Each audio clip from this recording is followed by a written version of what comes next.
nagsta-stack up na Windows logo sa startup.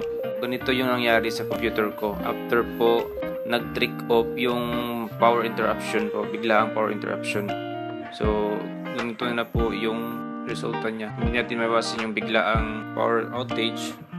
So, ang ginawa ko, nagto-troubleshoot po ako para ma-resolve natin yung problema. Sa my system unit, i-press natin yung may button sa gilid na may nag-blink na red. Tapos sa keyboard, press natin F8.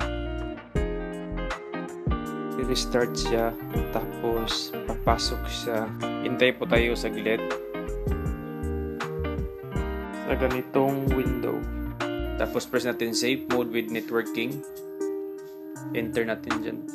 Papasok siya sa command prompt. Hintayin lang natin hanggang matapos. Maghintay po tayo mga 3 to 5 minutes.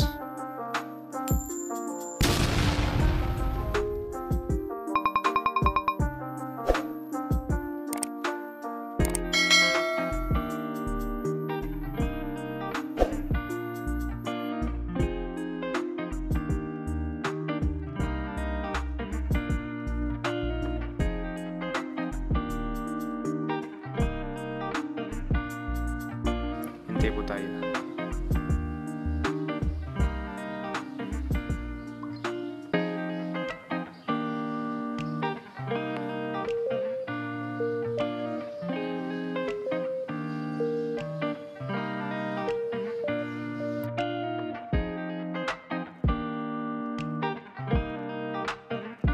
Ayun, okay na po. Nagsa-start na po siya. Maraming salamat. Thank you for watching. Please like and subscribe.